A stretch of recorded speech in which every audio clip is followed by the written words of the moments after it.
मैंने एक स्टेटस लगाया था जिसमें हमारे एक मुस्लिम भाई मौलाना जी बता रहे थे, क्योंकि कुरान में ये भी बोला गया है कि अभी तक कोई भी इंसान है, जो भी आदम की आज तक जितनी भी औलादें हुई हैं, कोई भी है, आज तक कोई भी जन्नत और जहन्नुम में नहीं गया है, क्योंकि अभी जजमेंट डे आया ही नहीं है, कयामत का दिन अभी आया ही नहीं है। तो कोई ना तो स्वर्ग जा सकता है ना ही नरक में जा सकता है। तो अभी कहाँ हैं वो लोग? बताते हैं कि वो लोग कब्रों में दफन है। अल्लाह का फरमान आएगा, कब्रें खुलेंगी, उनमें जो लाशें दबी थी, क्योंकि एक एक कब्र में हजारों लाखों लाशें दब चुकी हैं,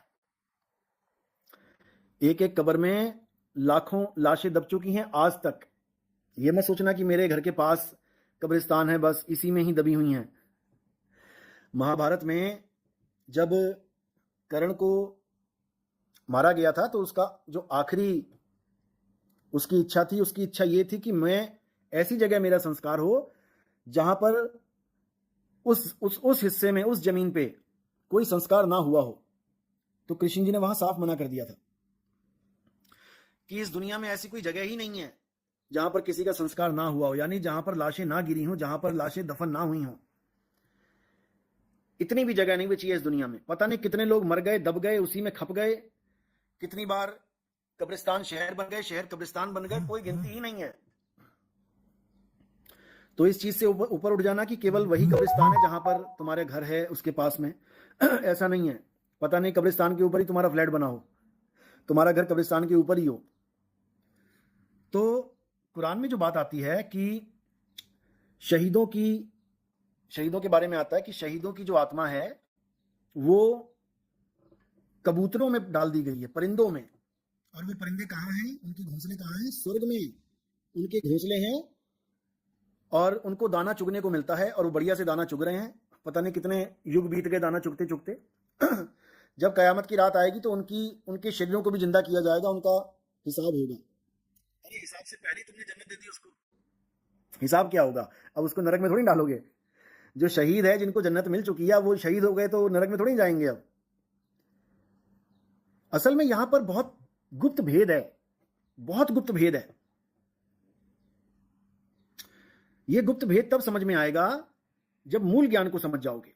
कोई हिंदू है, कोई मुसलमान है, कोई सिख है, ईसाई है, ठीक है, उनके ग्रंथों में बहुत कुछ लिखा जाता है, बहुत कुछ लिखा जाता है, और उसको पढ़ने वाले अपनी अपनी बुद्धि के अनुसार,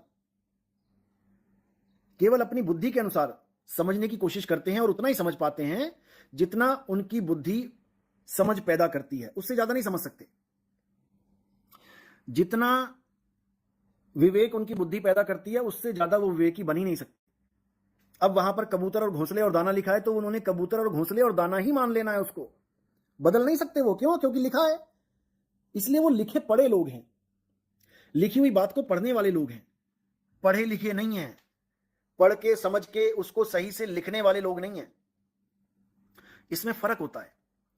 जो पढ़ा लिखा होता है वो अपने अनुभव के द्वारा, क्योंकि हर संत, हर ग्रंथ सीधे खुल के ज्ञान नहीं देता है, उसमें गुप्त भेद छुपे होते हैं, और वो बात केवल वही समझ सकता है जो जिसके साथ आप बीती हो चुकी है। वही समझ सकता है कि वहां पे अगर कबूतर लिखा है तो कबूतर ही क्यों लिखा है, घोंसला लिखा है तो घोंसला ही क्यों लिखा है, दाने चुग रहे हैं तो दाने क्यों लिखे हैं वहां पे। इतना तो हर धर्म का इंसान जानता है कि जो इंसान योनि है वो सर्वश्रेष्ठ योनि है। अगर उसको जन्नत में ही रखना होता उस शहीद को, तो इंसान बना के रख देते। अल्लाह क्या नहीं कर सकता? अल्लाह के लिए कुछ नामुमकिन है ही नहीं। अल्लाह के लिए कुछ नामुमकिन नहीं है। अब वहां पर कबूतर ही क्यों लिखा है, पक्षी क्यों लिखा है, इसको समझना पड़ेगा। क्योंकि मुस्लिम भाई ये समझते हैं कि उनकी लाशें तो नीचे रह गई, दबी हुई हैं, अभी शरीर यहीं पड़े हुए हैं, और आत्माएं वो कबूतरों के अंदर घोंसलों में बैठा रखी हैं, दाने चुगने को दिया जा रहा है। कहां? जन्नत के नीचे, जन्नत में। तो वहां पर जो गुप्त भेद है वो क्या है? वो विहंगम चाल का भेद है। पहले तो ये समझ लो, शहीद कहते किसे हैं? शहीद उसे कहते हैं जो धर्म के नाम पे, जिसने अपने आप को खत्म कर दिया हो, उसको शहीद कहते हैं। यानी जो बिना डरे अपने आप को, क्योंकि अब झगड़ा हो रहा है, लड़ाई हो रही है, तो मरेगा ही, और उसको भी पता है कि मरूंगा, लेकिन फिर भी वो अटल होके लगा हुआ है और मृत्यु होती है शरीर की रण क्षेत्र में, उसको शहीद कहते हैं, उसको शहीद कहते हैं। तो यहां पर जो रण क्षेत्र है वो किसी और के साथ नहीं है कि किसी की गर्दनें उड़ानी है तलवारों से, यहां पर खुद के साथ जंग है, यहां पर तुम्हारी खुद के साथ जंग है। उसमें जो शहीद होता है उसको जन्नत मिलती है, उसकी आत्मा को कबूतर में डाल दिया जाता है। इसका संकेत क्या है समझ लो। कबूतर का मतलब है पक्षी, पक्षी का मतलब है विहंगम चाल। विहंगम चाल से वो आत्मा कह लो, जीवात्मा कह लो, वो विहंगम चाल से घोंसला यानी उसका पक्का ठिकाना, वो घोंसले तक पहुंच जाती है। और दाना जो चुगने को मिल रहा है वो क्या है? सत्य नाम है भोग तुम्हारे, वो कभी खत्म नहीं होते दाने, वहां कोई भूख नहीं लगती। वो सतनाम का भोग, निर्मल भोजन हंसा पावे, शब्द धुनन की खीर, छपोरे मन केवल नाम कबीर।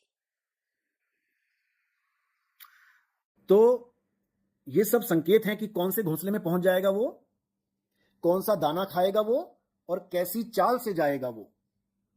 ये सब कुछ कुरान में समझा दिया गया है, समझदारों के लिए इशारा है वहां पे। शब्द विहंगम, विहंगम का मतलब होता है पक्षी की चाल। कबीर साहब कहते हैं जो मालिक को प्राप्त करेंगे वो कौन सी चाल से प्राप्त करेंगे? पक्षी की चाल से प्राप्त करेंगे। ईसाइयों के यहां भी इसीलिए कबूतर को दिखाया जाता है। आप ईसा मसीह की फोटो देखेंगे तो उनके पास कहीं ना कहीं कबूतर जरूर होगा, दिल बना होगा, दिल में कबूतर होगा। वो कबूतर किसकी निशानी है? विहंगम चाल की निशानी है। शब्द विहंगम चाल हमारी, शब्द विहंगम चाल हमारी, कहें कबीर सतगुरदई तारी, खुले कपाट शब्द झनकारी, पिंड यंड के पार सो देश हमारा है, कर नैनो दीदार महल में प्यारा है। ये समझ लो, क्योंकि यहां पर विहंगम चाल की बात चल रही है। केवल विहंगम चाल से ही आप वहां पहुंच सकते हैं और उसके बाद आपको पक्का घोंसला मिल जाएगा।